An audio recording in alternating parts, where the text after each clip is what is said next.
सब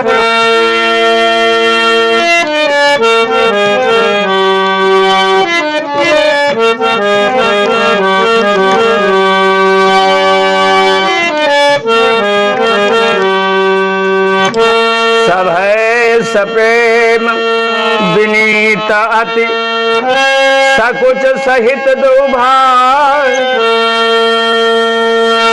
गुरु पद पंकज नाय सिर बैठे आयसु पाए। भोलेनाथ भगवान अपने प्राण प्रिया उमा जी से कहते हैं, देवी भगवान श्री राम लक्ष्मण के सहित जनकपुर भ्रमण करके आए हैं। गुरु जी के पास खड़े हो गए।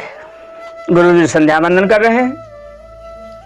संध्या वंदन करने के उपरांत गुरु ने आज्ञा दी, खड़े कब तक रहोगे, बैठो। तो राम लक्ष्मण गुरु के पास बैठ जाते हैं और बैठने के बाद क्या करते हैं?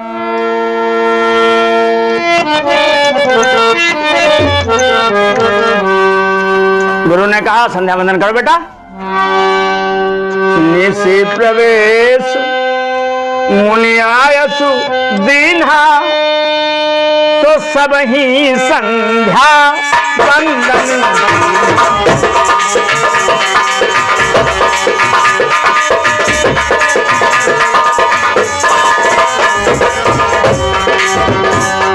कहत कथाई हास पुराना रुचिर रजन जुग जाओ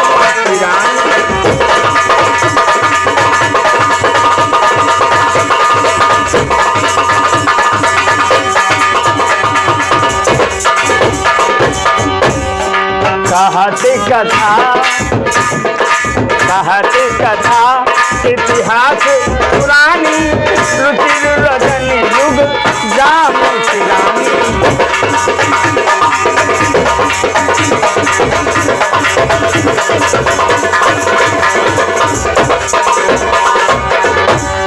मुनि बर शयन की तब जाई लगे चरण चापन दो भाई। जिनके चरण सरोरु लागी करत विधि जप जोग लागी।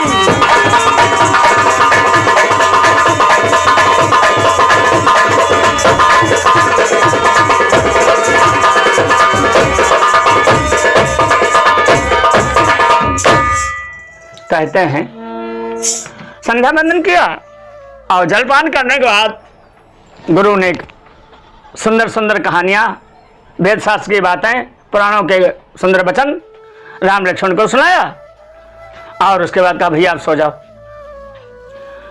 तो सोए कहा जाओ, कहते कहते गुरु जी पहले सोए गए। राम लक्ष्मण हाथ पर दाबते रहे। तो जब गुरु जी सो गए, बार बार कहा राम जी से और लक्ष्मण से सोवो भैया सोवो सोवो, लेकिन वो गुरु जी ही सो गए। तो लक्ष्मण ने कहा दादा अब गुरु जी सोए गए हैं तो आप आराम करो। राम जी भी सोने लगे तो लक्ष्मण जी भी फिर देखो भाई सोए नहीं, लक्ष्मण नहीं सोए, क्योंकि लक्ष्मण है चौकीदार। जब राम जी सोए गए तो कहा जाने लक्ष्मण सोए की जगह। अब तुलसीदास जी लिख रहे हैं तो हिमायत जाहिर होता कि लक्ष्मण सोए नहीं है। जो सोता है वो उठते नहीं उठते बता भाई, जो सोता है वो लेटता है, जो लेटता है वो उठकर बैठता है। लेकिन लक्ष्मण जी को उठकर बैठने वाली बात तुलसीदास जी ने रामायण में लिखी नहीं, इसलिए लक्ष्मण जी नहीं सोए। कैसे? तो लक्ष्मण जी को लिखते हैं उठे लखन निशि विगत सुनी अरुण शिखा धुनि कान। उठे यानी लखन जी बैठे रहे। जब मुर्गे ने बांग दिया, मालूम हो गया कि ब्रह्म मुहूर्त का समय हो गया, तो लक्ष्मण जी खड़े हो गए। और क्या? गुरु ते पहले हैं जगतपति और जागे राम सुजान। मुर्गे की पहली आवाज में लक्ष्मण जी खड़े हो गए, मुर्गे की दूसरी आवाज में राम जी जा गए। अब क्या था उसके बाद फिर तो समयानुसार गुरु जी को जगना ही था। क्या हुआ? सकल सोच करी और जाई नहाए और नित्य निबाही मुनि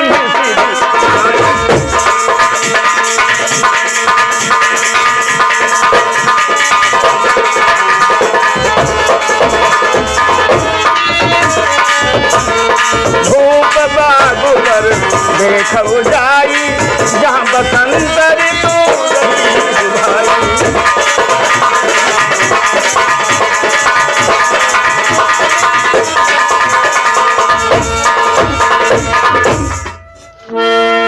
समस्त शौचादि से स्नान ध्यान पूजा अर्चन से निवृत्त होकर गुरु के सम्मुख खड़े हैं। गुरु जी ने आदेश दिया। क्या? गुरु ने कहा समय जान गुरु आयस पाई। उनकी आज्ञा पाकर फूल लेने के लिए चले। एक बाग में पहुंचे। उस बाग की शोभा तुलसीदास जी लिखते हैं,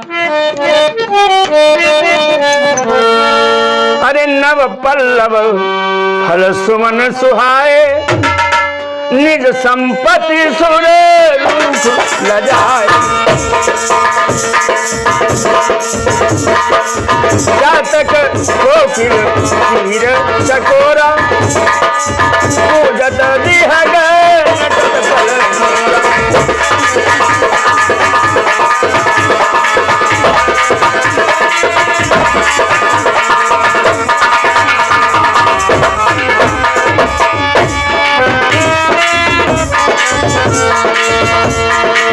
मध्य बाग सरसोरु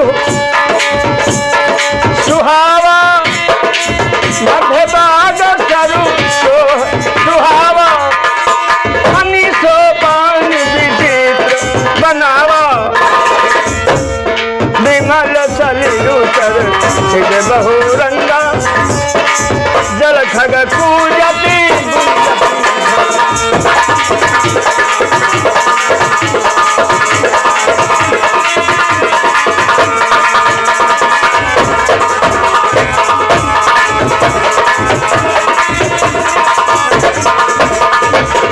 कहते हैं उस बाग में जब प्रभु श्री राम जी जाने को हुए, ऐसे ऐसे प्यारी प्यारी बोली बोलते थे पक्षी कि दिल मचल जाता था। पहुंचे तो देखा, राम जी ने आवाज सुनी, बाग देखा। उधर से माली लोग निशाना लगा रहे थे कि कौन है क्या है। मालियों ने सतर्क, क्यों? वो एक बाग ऐसी थी जिसको राम जी जानते होंगे और न भी जानते हो तो क्या कहा जा सकता है। वो थी जनानी बाग। उसमें केवल सीता एवं सीता की सखियों का आना जाना हुआ करता था। तो मालियों ने कहा कौन क्या कैसे। तो राम जी ने बताया कि देखो ऐसा है, हम गुरु जी के लिए फूल लेना चाहते हैं। मालियों ने कहा प्रभु ये तो जनाना बाग। फिर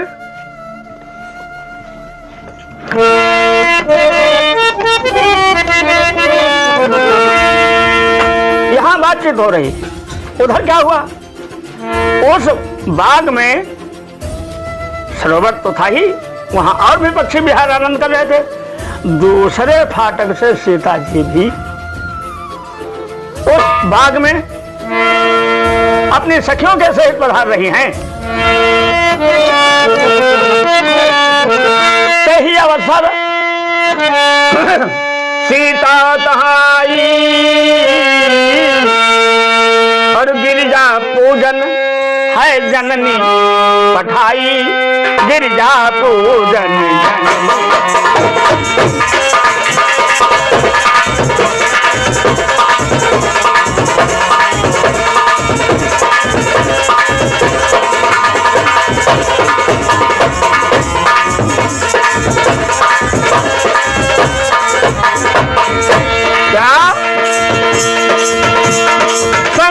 सखी सब सुभग सयानी,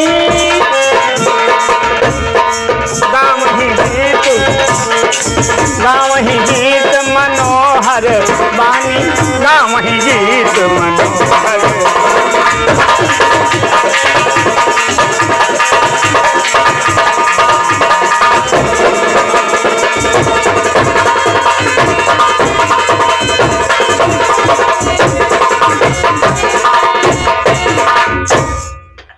उधर से सखियों के साथ सीता जी उस बाग में आई तो सखियां कुछ गीत गाती थी। क्या सखियां गीत गाते हुए उस बाग में आई?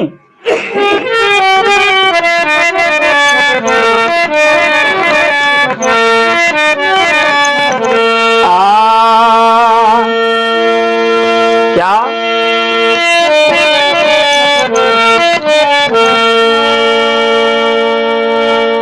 वहां गौरी जी का मंदिर था उसी बाग में, तो गौरी जी को ही एक गीत सुनाती हैं। आज गौरी को सर्वस्व मानते हैं सखियां। क्यों? आज सीता जी के विवाह का मामला है भाई, तो विवाह को पूर्णार्थपूर्ण करने के लिए गीत गाती हैं, गौरी को प्रसन्न करने के लिए। और क्या कहती हैं?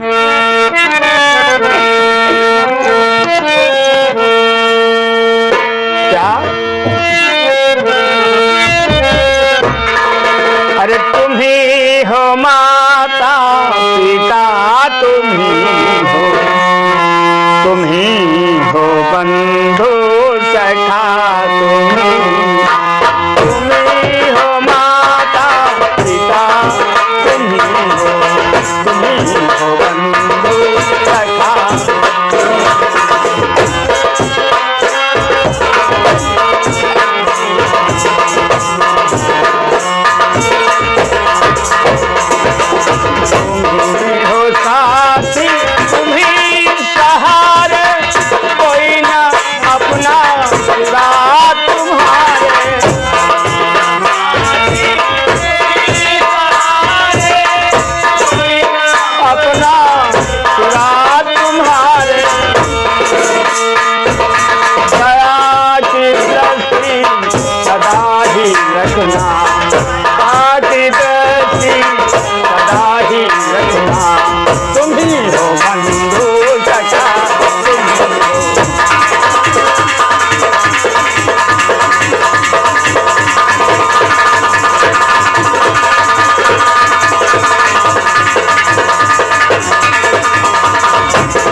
जो खिल सके ना वो फूल है हम,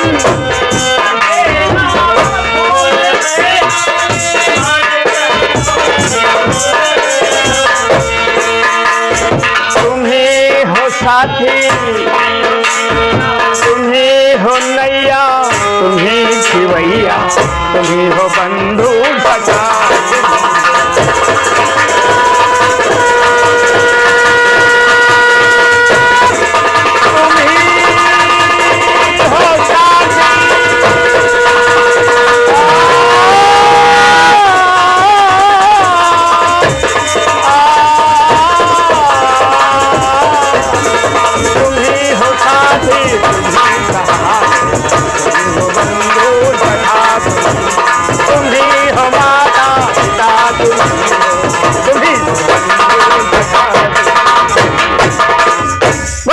कृष्ण भगवान की जय हो। कहती हैं इस प्रकार से प्रार्थना करती हैं। क्या हुआ? यह प्रार्थना हो रही थी, उन सखियों का झुंड था, उसमें एक बड़ी मनचली बड़ी तेज तर्रार सखी थी। उसने क्या देख लिया? एक सखी सिय संग बिहाई और गई रही देखन फुलवाई। क्या ही दो बंधु बिलो के जाई, ही दो बंधु बिलो के जाई, प्रेम विवश सीता बहिन आई।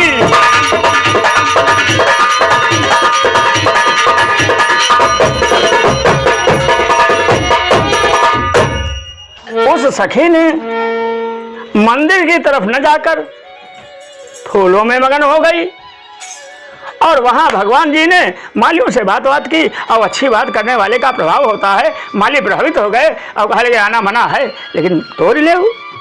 राम जी फूल तोड़ते हैं, छम छम छुन छुन झुन झुन की आवाज आती है, आवाज पर नजर जाती है। अब क्या, सखी ने जब फूल तोड़ते हुए राम जी को लक्ष्मण जी को देखा तो पुरुष मनोहर निरखत नारी, बड़े ध्यान से देखा और उस सुंदरता के ऊपर नछावर हो गई। उसने मन में विचार किया मैं यहाँ क्या कर रही हूँ, चलती हूँ जहां मेरी सखी सीता है उनको बताऊं ये सुख। आई और दौड़ करके कहने लगी, पैर कहीं पड़ते हैं, नजर कहीं पड़ती है, जवान कहीं लड़खड़ाती है, क्यों? वो रूप में अलमस्त हो गई, जैसे भंवरा फूल की सुगंध में मस्त हो जाता है। कहते हैं तासु दथा देखी सखी पुलक गात जलुनैन, कहु कारण निज हरस कर पूछे सब मधुबैन। सखियों ने कहा क्यों, क्या पागल हो गई क्या? अभी अच्छे थे और मामला ठीक था और तू तो गड़बड़ कर रही, तुझे कपड़े का होश नहीं, देखते कहीं है बताते कहीं है, क्या क्या गजब हो गया भाई, बोल बोल जल्दी बोल। तब वो होश में आकर और कहने लगी बहनों क्या बताऊं, मेरा तो होश खो गया।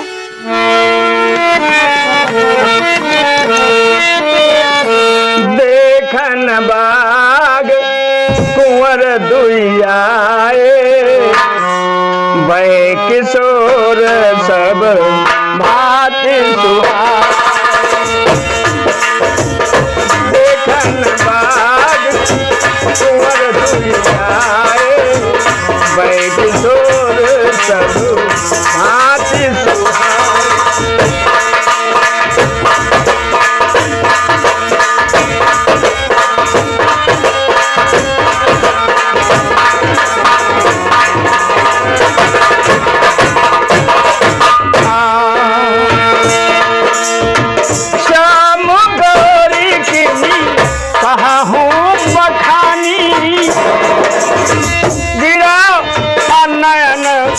नयन बिनु पानी सुनी हरती सब सखी सयानी, यही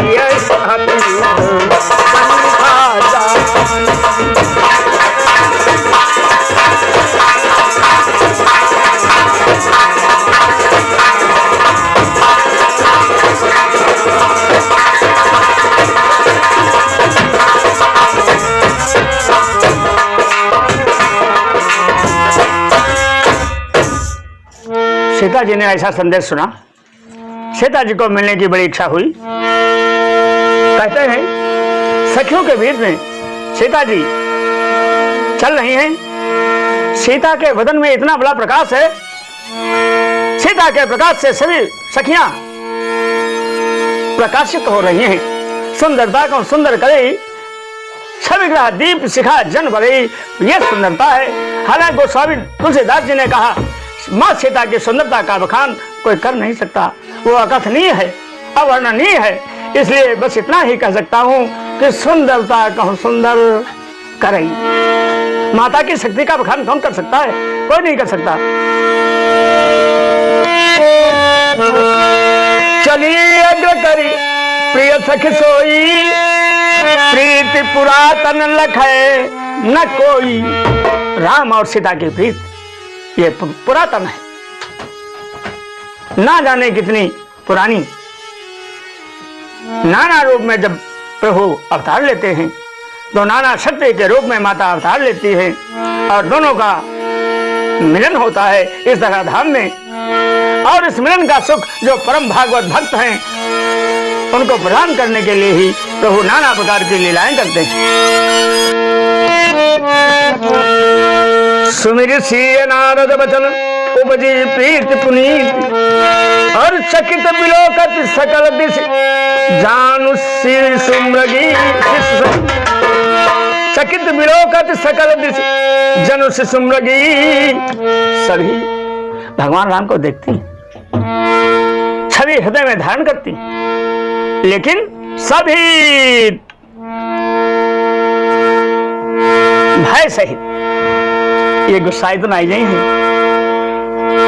ये खुश होंगे या नाराज, इस बात का भय।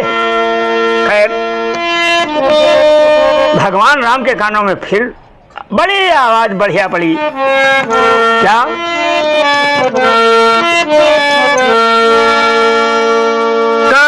कंकन की और नूपुर धुनी सुनी कंकन की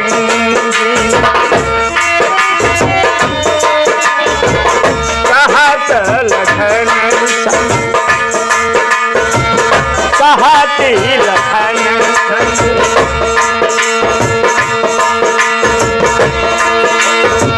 कहती लखन राम हृदय गुनी कहत लखन।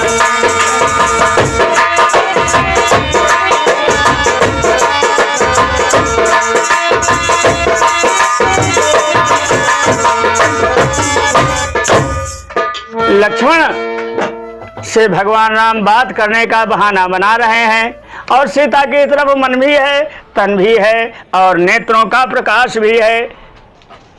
अपनी जन्म जन्मांतर की प्रिया सीता को अपने हृदय में निवास स्थान देते हैं।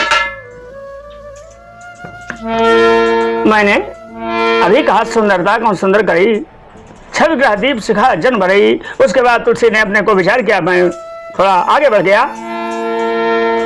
साक्ष्य में आगे लिखते हैं तुलसीदास जी, माता की सुंदरता का बखान कोई बेटा कर नहीं सकता। क्या? सब उपमा कवि रहे जुठारी कही पट तरो विदेह कुमारी। राजा विदेह की कन्या, विदेह की कन्या, उसकी सुंदरता का बखान आज शक्ति भवानी कौन कर सकता है? कोई नहीं कर सकता।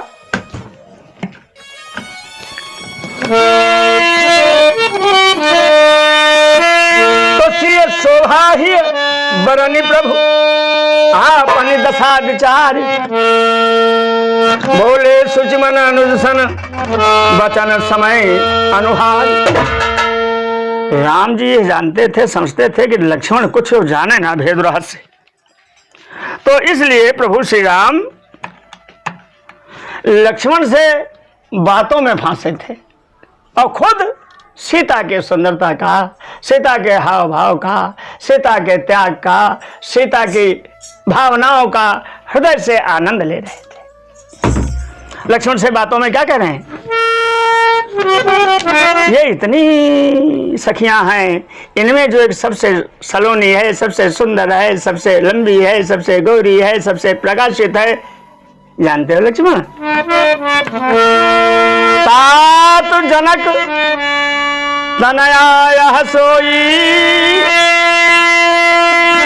धनुष यज्ञ यही कारण हो। इन्हीं के लिए ये धनुष यज्ञ की रचना की गई है। क्या?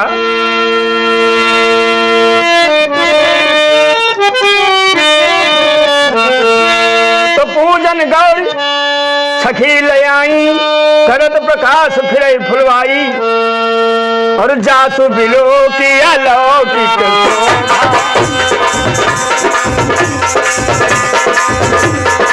सहज पुनीत मोर मन शोभा।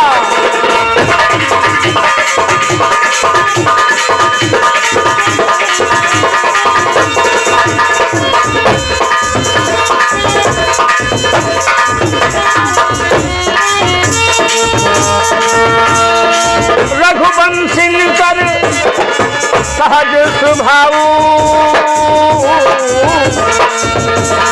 मन पंथ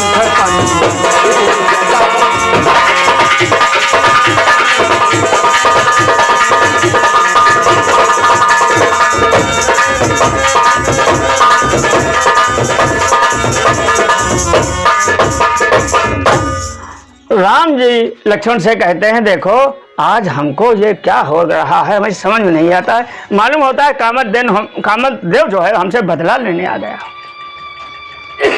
क्योंकि शंकर जी हमारे भक्त हैं, मित्र हैं, सेवक सखा स्वामी से पी के उन्होंने कामदेव को जला दिया था।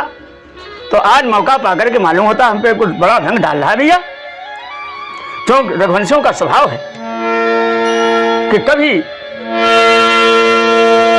कुपंथ के ऊपर कदम नहीं रखते, इस प्रकार की बातें चिंता होती नहीं। फूल लेकर के भगवान श्री राम आ जाते हैं गुरु के पास। उधर सखियों को इतना भय है राम, सीता को तो मन में समाये ही है राम। गौरी जी के मंदिर में गई, माँ गौरी की प्रार्थना किया, माला गले में चढ़ाई। तुलसी जी ने लिखा, विनय प्रेम बस और भई भवानी और खसी माल मूरत।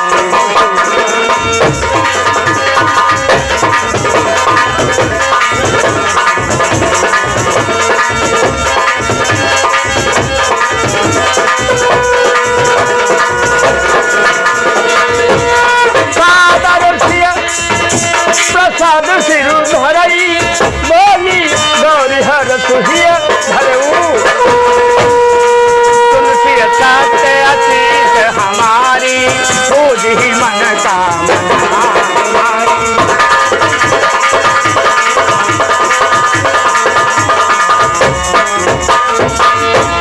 नारद बचन सदा सुखी साचा, बचन सदा सुखी साचा। सोबरु मिलहि जाहि बन राजा, सोबरु मिलहि जाहि बन।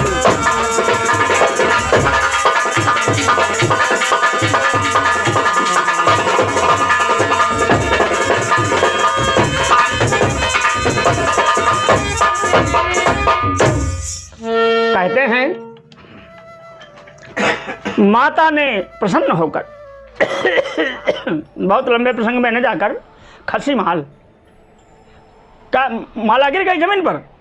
अरे ये सब बड़ा लोगों का कहना होना है। खसी माल, एक खसी माल पत्थर होता है। गौरी जी की वह मूर्ति खसी माल पत्थर की बनी हुई थी, लेकिन जब सीता जी ने गले में माला डाली तो खसी माल पत्थर नहीं रह गया, वो मूर्ति नहीं रह गई, साक्षात गौरी जी प्रकट हो गई। गौरी जी का तेज प्रताप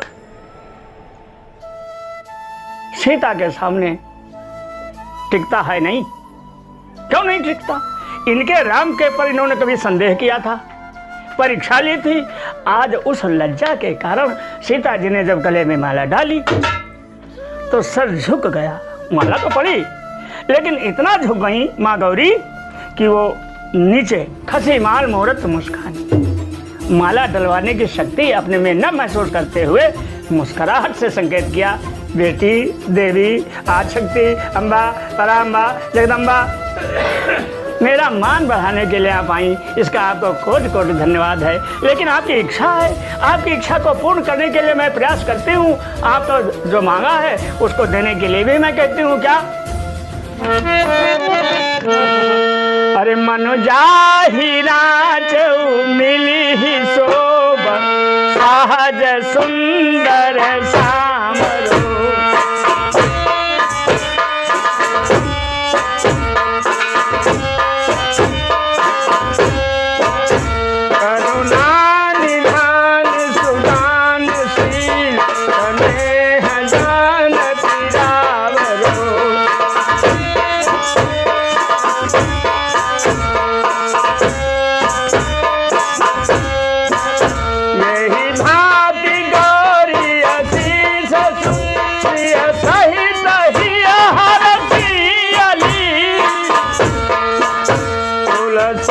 भवानी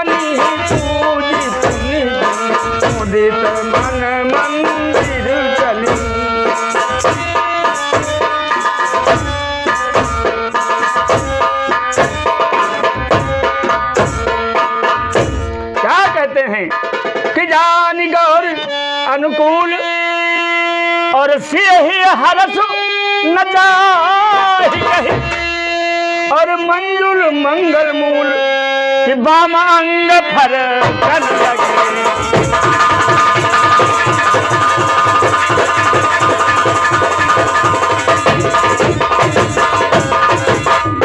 बोले राम कृष्ण भगवान की जय हो। अम्बा पराम्बा भगवती सीता की जय हो। गौरी मैया की जय हो। गुरुदेव भगवान की जय हो। संत समाज की जय हो।